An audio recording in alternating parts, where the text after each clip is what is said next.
Hello friends, welcome back to my YouTube channel. आज हम discuss करने वाले हैं केमिकल रिएक्शन एंड इक्वेशन के बारे में, जो क्लास 10th का चैप्टर नंबर 1 है।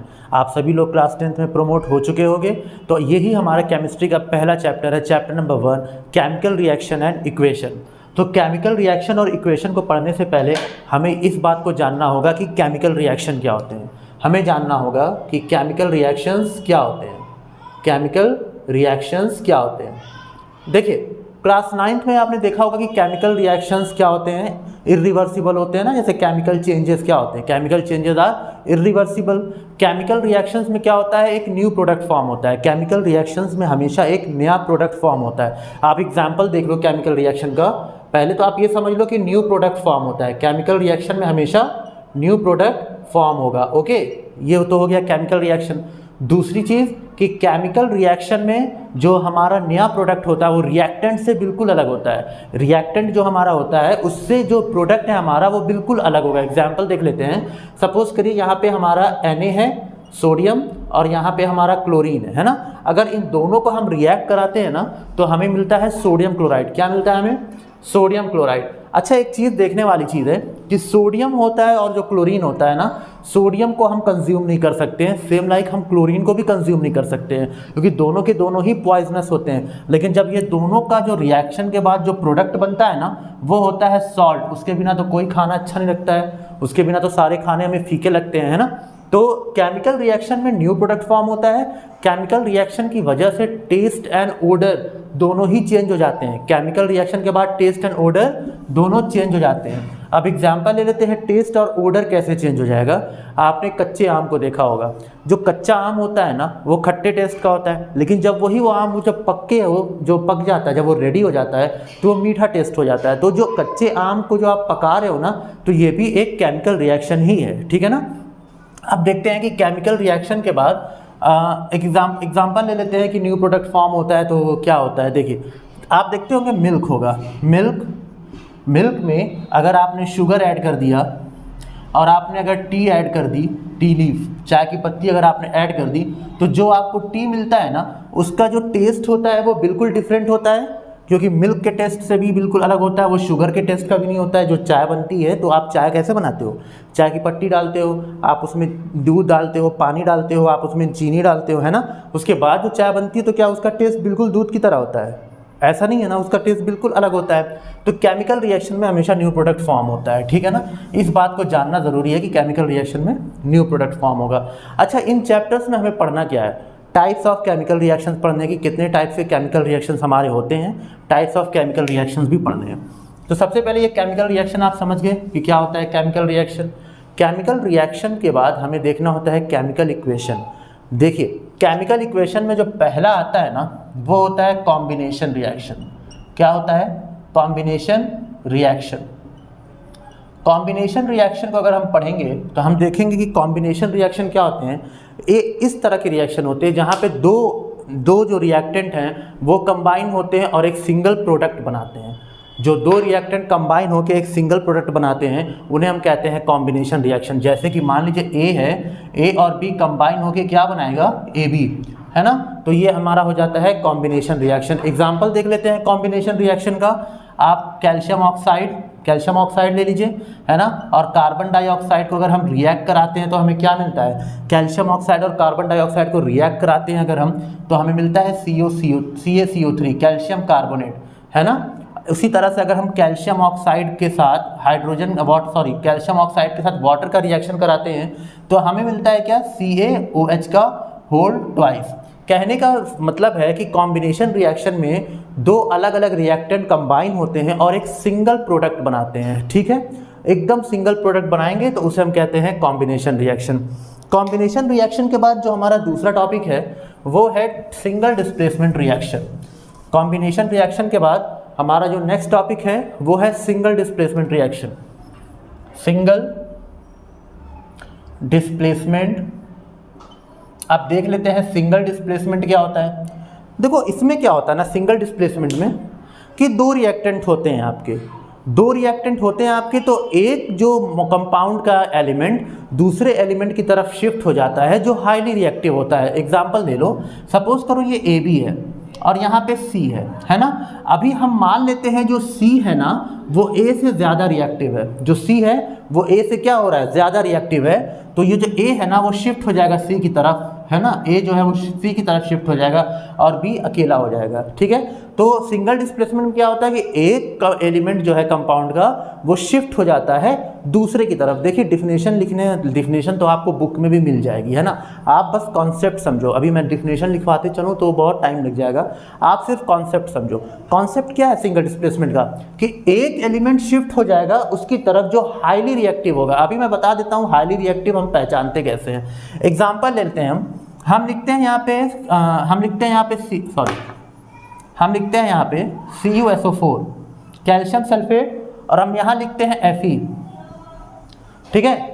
अब देखो यहाँ पे ये जो कॉपर है ना और ये आयरन जो है ना, तो आयरन जो है वो कॉपर से ज़्यादा रिएक्टिव होता है। अगर रिएक्टिविटी सीरीज की बात देखेंगे तो आयरन जो होता है वो कॉपर से ज़्यादा रिएक्टिव होता है।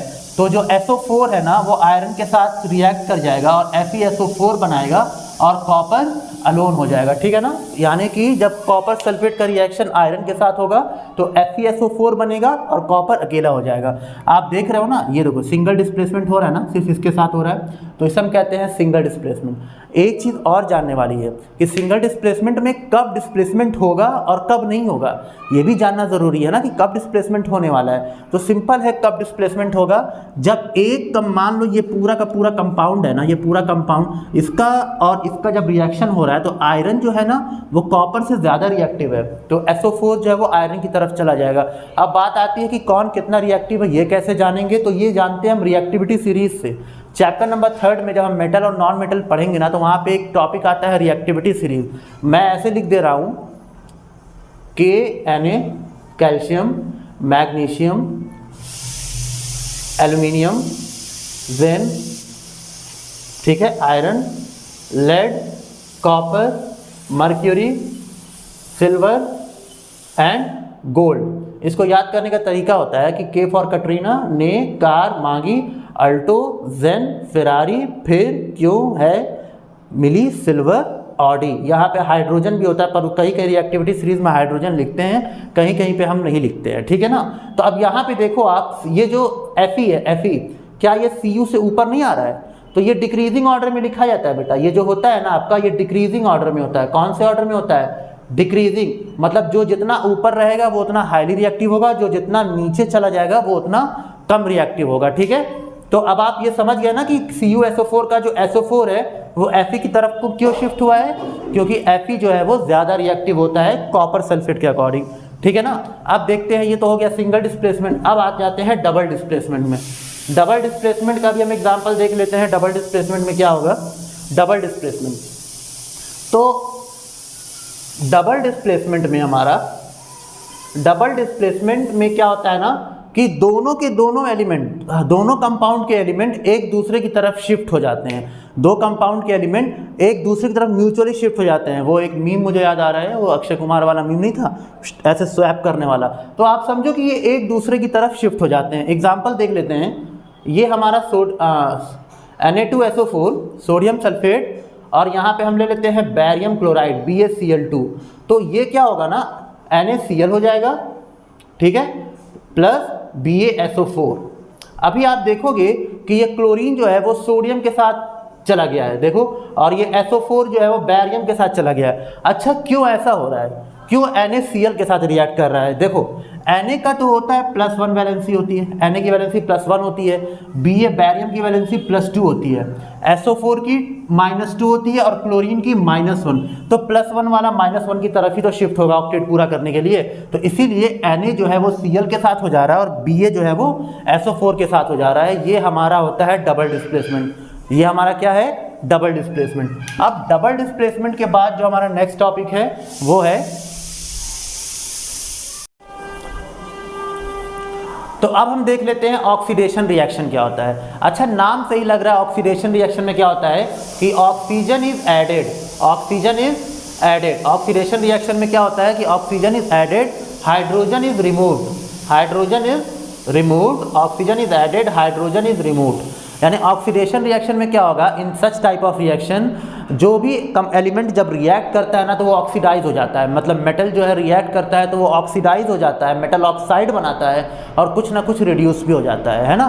तो आइए हम देखते हैं ऑक्सीडेशन रिएक्शन का एक एग्जाम्पल। एक मेटल ले लेते हैं Mg, मैग्नीशियम ले लेते हैं एक मेटल, है ना, और इसको जब हम वाटर के साथ रिएक्ट कराएंगे तो हमारा बनता क्या है, मैग्नीशियम ऑक्साइड और plus hydrogen gas evolve, hydrogen gas evolve. अभी यहाँ पे देखो ये मैग्नीशियम Mg, यहाँ देखो मैग्नीशियम ऑक्साइड हो रहा है ना, तो ये ऑक्सीडेशन रिएक्शन है, ये क्या है हमारा ऑक्सीडेशन रिएक्शन है। बट एक चीज़ देखने वाली है कि यही एग्जाम्पल हमारा रिडॉक्स रिएक्शन में भी यूज़ हो सकता है, क्योंकि यहाँ देखो हाइड्रोजन का ऑक्सीजन क्या हो रहा है, रिड्यूस हो जा रहा है ना, रिड्यूस हो रहा है कि नहीं हो रहा है, तो रिड्यूसिंग भी हो जा रहा है, ऑक्सीडाइजिंग भी हो जा रहा है, यानी कि इसका एग्जाम्पल हम रिडॉक्स रिएक्शन में भी लिख सकते हैं। अभी देखो यहाँ पे ये जो Mg है मैग्नीशियम, ये ऑक्सीडाइज हो रहा है किसकी वजह से, मैग्नीशियम ऑक्सीडाइज हो रहा है किसकी वजह से, ये वाटर की वजह से ना।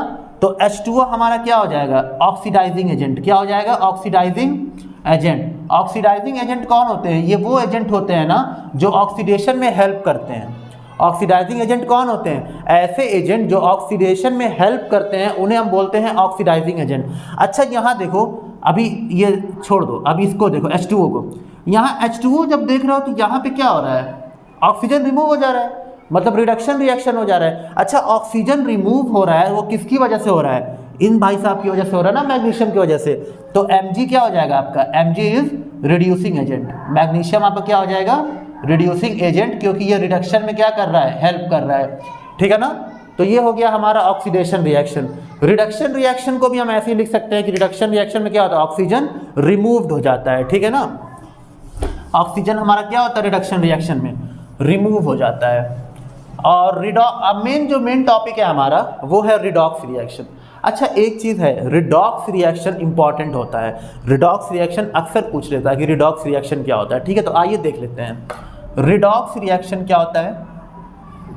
रिडॉक्स रिएक्शन मैंने अभी बताया है, यहाँ देखो री आ रहा है और ऑक्स आ रहा है, देखो रिडक्शन आ रहा है और ऑक्सीडेशन आ रहा है, विच मीन्स कि जिस इक्वेशन में रिडक्शन एंड ऑक्सीडेशन दोनों हो, रिडक्शन एंड ऑक्सीडेशन अगर दोनों हो रहा है ना तो उसे हम कहते हैं रिडॉक्स रिएक्शन। पहले वाला जो एग्जांपल था आप उसे लिख सकते हो, ठीक है ना, यानी कि जो पहले वाला एग्जांपल था ना Mg plus H2O give MgO plus H2, तो यहाँ पे देख रहे हो ना कि आप मैग्नीशियम ऑक्सीडाइज होके मैग्नीशियम ऑक्साइड बन जा रहा है और वाटर रिड्यूस होके हाइड्रोजन बन जा रहा है, ठीक है ना। तो इसको आप रिडॉक्स रिएक्शन में इसका एग्जांपल आप बिल्कुल लिख सकते हो, ठीक है ना। अब रिडॉक्स रिएक्शन के बाद एक बचता है हमारा जो बिल्कुल कॉम्बिनेशन का अपोजिट होता है, वो है डिकम्पोजिशन रिएक्शन। वो कौन सा रिएक्शन है आपका, डिकम्पोजिशन रिएक्शन। तो डिकम्पोजिशन रिएक्शन को भी देख लेते हैं क्या होता है डिकम्पोजिशन। तो डिकम्पोजिशन रिएक्शन जो होता है, डिकम्पोजिशन, ये नाम से ही लग रहा है डिकम्पोज। डिकम्पोज का मतलब क्या होता है, ब्रेक डाउन हो जाना, ब्रेक हो जाना, खत्म हो जाना, उसे तो डिकम्पोज कहते हैं। तो यहाँ पे क्या होता है ना कि एक सिंगल प्रोडक्ट जो होता है ना, वो एक सिंगल प्रोडक्ट वो दो या दो से ज़्यादा कंपाउंड में वो ब्रेक हो जाता है, ठीक है ना। तो आओ देखते हैं, सपोज करो उसी जैसे कॉम्बिनेशन था उसी का उल्टा लिख लेते हैं हम, CaCO3। अच्छा देखो, जब किसी चीज़ को ब्रेक करना है ना, if you want to break something तो आपको हीट देना पड़ेगा। जैसे दो दोस्तों में अगर लड़ाई करानी हो तो क्या करना होगा, दो दोस्तों में अगर लड़ाई करानी हो तो दोनों दोस्तों के बीच में किसको ला दो, दोनों दोस्तों के बीच में एक फीमेल को ला दो, दोनों दोस्तों में लड़ाई, क्योंकि फीमेल गर्मी प्रोड्यूस कर देगी। तो इसी तरह से कैल्शियम कार्बोनेट में क्या करना है ना, हीट देना है, ठीक है ना। और जैसे ही आप हीट दोगे तो ये क्या होगा, calcium oxide plus carbon dioxide में ब्रेक हो जाएगा।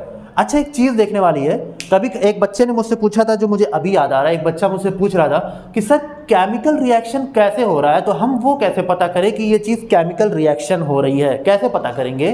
तो उसका मैंने उस टाइम आंसर दिया था कि जब कोई रिएक्शन के बाद कोई गैस इवॉल्व हो रही है, कोई भी गैस, चाहे हाइड्रोजन, चाहे क्लोरीन, चाहे फिर वो कार्बन डाइऑक्साइड, कोई भी गैस इवॉल्व हो रही है ना अगर, तो समझ लो कि यहाँ केमिकल रिएक्शन हो रहा है। दूसरा, कोई प्रेसिपिटेट फॉर्म हो रहा है ना, प्रेसिपिटेट अगर फॉर्म हो रहा है तो भी केमिकल रिएक्शन हो रहा है। तीसरा चीज़ है कि अगर कलर टेस्ट ओडर बदल जा रहा है। जैसे आम कच्चा है फिर वो पक गया तो उसका टेस्ट कलर ओडर सब बदल गया, तो वो केमिकल रिएक्शन होता है। ठीक है, तो इसका आंसर यही होगा। तो यहाँ पे CaCO3 को जब हम हीट कर रहे हैं तो calcium oxide plus carbon dioxide में ब्रेक हो रहा है। अगर हम यहाँ देख लेते हैं कि CaOH का होल ट्वाइस, अगर हम इसको ब्रेक करते हैं, कैल्शियम हाइड्रोक्साइड को अगर हम ब्रेक करते हैं तो हमें मिलेगा CaO प्लस H2O, है ना। अगर हम यहाँ NaCl को ब्रेक करते हैं, NaCl को, तो क्या बनेगा हमें Na प्लस Cl माइनस, है ना। तो इस तरह आप देख रहे हो ना कि सिंगल प्रोडक्ट ब्रेक हो रहा है, दो या कभी कभी दो से ज़्यादा में भी ब्रेक होता है ना। यहाँ पे देखो दो में ब्रेक हो रहा है, तो इसे हम कहते हैं डिकम्पोजिशन रिएक्शन। ठीक है, तो हमने क्या क्या पढ़ा है, combination reaction, single displacement, double displacement, oxidation, reduction, redox and decomposition reaction. तो क्या यहाँ पे चैप्टर खत्म हो गया? बोर्ड में इतना ही आएगा? नहीं भाई, चैप्टर में अभी एक सबसे इंपॉर्टेंट चीज़ तो रह ही गई है, और वो है बैलेंसिंग ऑफ द इक्वेशन, कि बैलेंस कैसे करते हैं। अच्छा, बैलेंस का मतलब होता है कि law of mass of conservation का फॉर्मूला, वो लॉ लगता है। मास ऑफ कंजर्वेशन क्या कहता है कि रिएक्टेंट का जो मास है उतना ही मास प्रोडक्ट का भी होना चाहिए। मतलब जो रिएक्टेंट है ना H2 प्लस Cl2, तो जब हम 2HCl लगाएंगे तो H2 प्लस Cl2 का जो मास है वही मास 2HCl का भी होना चाहिए। ठीक है ना। देखो आओ देख लेते हैं, जैसे हम आयरन को अगर हम ऑक्सीडाइज करें, अगर हम आयरन को ऑक्सीडाइज करें तो क्या होगा। देखो यहाँ पे हम लिखते हैं Fe प्लस H2O। अभी तुम एक चीज़ बताओ, जब ये आयरन वाटर के साथ रिएक्ट करेगा, यानी कि मेटल रिएक्ट कर रहा है वाटर के साथ, तो मेटल ऑक्साइड बनेगा, है ना। तो मेटल ऑक्साइड बनेगा तो यानी कि क्या बनेगा, FeO नहीं, यहाँ पे है, यहाँ पे क्या बनेगा Fe3O2, Fe3O2 नहीं, सॉरी उल्टा बोल दिया मैंने, Fe2O3, माय मिस्टेक, Fe2O3। अच्छा देखो कैसे पता चला माय मिस्टेक, देखो यहाँ पे आयरन की वैलेंसी कितनी होती है +3, ऑक्सीजन की 2, तो क्रॉस मल्टीप्लाई करते हैं तो जो 2 है वो आयरन के पास आ जाएगा और 3 जो है वो ऑक्सीजन के पास चला जाएगा, तो Fe2O3 बन गया मॉलिक्यूलर फार्मूला। 9th में सीखे हो ना, तो वही मॉलिक्यूलर फार्मूला यहाँ पे मैंने ध्यान दिया है। ठीक है, अब देखो यहाँ पे Fe2O3 और H2 हाइड्रोजन गैस क्या होगी, इवॉल्व हो जाएगी, है ना। अब ये बताओ क्या ये इक्वेशन जो है वो मास ऑफ कंजर्वेशन को फॉलो कर रहा है क्या? नहीं कर रहा है ना, क्योंकि यहाँ पे देखो आयरन की, यहाँ पे अगर आप देखोगे तो आयरन की वैलेंसी कितनी है, सॉरी आयरन का एटॉम यहाँ पे कितने हैं, 1 है, यहाँ पे 2 है। तो अगर हम आयरन का एटॉमिक मास लिखेंगे तो यहाँ तो 1 से मल्टीप्लाई करेंगे, यहाँ 2 से मल्टीप्लाई करेंगे, तो वो डिफरेंस हो जाएगा, ज़्यादा हो जाएगा। तो ऐसे सिचुएशन में क्या करते हैं हम, बैलेंस करते हैं। क्या करते हैं हम, बैलेंस करते हैं। और बैलेंस करने के लिए हमें क्या देखना होता है, यहाँ लिख दो तुम LHS और यहाँ लिख दो तुम RHS। बैलेंसिंग सीख लो बेटा, बहुत इंपॉर्टेंट है, क्योंकि CBSE में 3-4 नंबर के बैलेंसिंग के क्वेश्चन तो आने ही आने हैं। ठीक है ना। तो यहाँ देखिए हम रिएक्टेंट में पहले हम देख लेते हैं क्या क्या है। आयरन है तो इस कितना है, 1 है, हाइड्रोजन कितना है, 2 है, एटॉमिक 2 एटम है ना हाइड्रोजन के, और ऑक्सीजन का 1 है। लेकिन अगर हम प्रोडक्ट की बात करते हैं तो यहाँ पे देख रहे हो ना, आयरन का 2 एटम है, ऑक्सीजन का 3 एटम है और हाइड्रोजन का 2 एटम है ना। अब देखो यहाँ पे आयरन बैलेंस है क्या, नहीं बैलेंस है ना, यहाँ 1 है, यहाँ 2 है, यानी कि हमें यहाँ पे 2 लगाना पड़ेगा। क्या लगाना पड़ेगा, 2 से मल्टीप्लाई करना पड़ेगा, तभी तो Fe2 होगा। अब उसके बाद यहाँ ऑक्सीजन देखो कितना है, 3 है, ऑक्सीजन कितना है, 3 है, यानी कि हम अगर यहाँ पे 3 से मल्टीप्लाई करें, मतलब यहाँ 3 रखेंगे तभी तो ऑक्सीजन का 3 से मल्टीप्लाई, यहाँ मत छोटा सा 3 रख देना क्योंकि वो तो ओजोन हो जाएगा वो 3, है ना। तो यहाँ पे 3 रखेंगे तो ऑक्सीजन के साथ क्या हो जाएगा, वो मल्टीप्लाई हो जाएगा। अभी देखो यहाँ पे 3 रखने की वजह से हाइड्रोजन कितना हो गया, ऑलरेडी 2 था, 2 3 तक कितना हो गया, 6 हो गया, कितना हो गया, 6 हो गया। और यहाँ पे हाइड्रोजन कितना है, 2 ही है। इसको 6 बनाने के लिए क्या मल्टीप्लाई करना पड़ेगा, 3 से मल्टीप्लाई, यानी कि यहाँ हमें क्या करना पड़ेगा, 3 लगाना पड़ेगा, 3 लगाना पड़ेगा हमको। यानी कि अभी आप देखोगे तो ऑक्सीजन यहाँ पे 3 है, यहाँ पर भी ऑक्सीजन 3 है, आयरन यहाँ पे 2 है, यहाँ पर भी 2 है, तो ये जो इक्वेशन है आपका ये पूरा बैलेंस हो गया। ठीक है ना। तो इसी तरह से हम बैलेंसिंग करते हैं, इसी तरह से हम बैलेंसिंग करते हैं। ठीक है ना। अच्छा, एक और रिएक्शंस होते हैं जो अचानक से मुझे याद आ गया, वो एंडोथर्मिक एंड एक्सोथर्मिक रिएक्शन होते हैं, वो भी देख लो आप। बैलेंसिंग अगर हमने सिखाई है तो अब आप देख लो, बैलेंसिंग के कुछ क्वेश्चंस भी आप लोगों को करने पड़ेंगे, ठीक है बच्चों। बैलेंसिंग के क्वेश्चन प्रैक्टिस कर लेना, क्योंकि वो 3-4 नंबर के बोर्ड में आएंगे ही आएंगे। वो आपके सामने ऐसे आके रख दिया जाएगा, आपको करना होता है। एक तो ये तो बड़ा आसान होता है, लेकिन एक वो होता है जिसका मॉलिक्यूलर फार्मूला भी आपको खुद लिखना होता है। उसमें स्टेटमेंट आता है, magnesium oxide react with water to give, मतलब जो भी है ना, तो वो स्टेटमेंट दिया रहेगा। तो आपको मैग्नीशियम ऑक्साइड MgO लिखना पड़ेगा, है ना, मैग्नीशियम हाइड्रोक्साइड MgOH का होल ट्वाइस आपको आना चाहिए। सोडियम सल्फेट Na2SO4 आपको लिखने तो आना चाहिए। अब मॉलिक्यूलर फार्मूला ही लिखने नहीं आ रहा है तो पहले तो स्टेटमेंट देख के मॉलिक्यूलर फार्मूला ही नहीं लिख पाओगे, तो उसके बाद बैलेंस क्या करोगे? तो मॉलिक्यूलर फार्मूला कैसे बनाते हैं वो आपको आना चाहिए। अब मॉलिक्यूलर फार्मूला कैसे बनाएंगे उसके लिए आपको वैलेंसी आनी चाहिए। कम से कम 20 to 30 एटॉमिक नंबर तक के तो वैलेंसी आपको आनी ही चाहिए, ठीक है। चलिए, एक्सोथर्मिक रिएक्शन। एक्सोथर्मिक रिएक्शन नाम से ही लग रहा है कि इसमें क्या होता है ना, हीट इवॉल्व होता है। क्या होता है? Heat is evolve, heat is evolve, heat produce होता है। एक्सोथर्मिक रिएक्शन के बाद क्या होता है? हीट प्रोड्यूस होता है। तो सिंपल सा आपको मैं बता रहा हूँ, फोटोसिंथेसिस का आपने इक्वेशन देखा है, फोटोसिंथेसिस का यहाँ इक्वेशन आप लिख देना, वो एक्सोथर्मिक रिएक्शन ही होता है। और एंडोथर्मिक रिएक्शन क्या होता है? इतना इंपॉर्टेंट नहीं है ये, इसीलिए मैं इस पर उतना जोर नहीं दे रहा हूँ, ये इतना इंपॉर्टेंट नहीं है, फिर भी देख लेना। एंडोथर्मिक रिएक्शन क्या होता है? इसमें हीट इज एब्जॉर्ब। एंडोथर्मिक में क्या होता है कि heat is absorb, heat is absorb, ठीक है ना। तो यही है आपका चैप्टर नंबर 1। थोड़ा सा और बचा है, ज़रा देख लो। वो थोड़ा सा क्या बचा है? टॉपिक सिलेबस में नहीं था पिछले साल, वो ये टॉपिक कोरोजन और एसिडिटी हटा दिया गया था, बट हटा दिया गया है तो क्या हुआ, थोड़ा सा पढ़ लो। 2 मिनट का और काम, 2 मिनट और लगेगा, बस 2 मिनट और देख लो। 2 मिनट में क्या देखना है हमें? कोरोजन। कोरोजन क्या होता है? रस्टिंग का नाम सुना है कि जब मेटल ऑक्सीजन के साथ, एटमॉस्फेयर के साथ रिएक्ट करता है तो रस्टिंग होती है ना।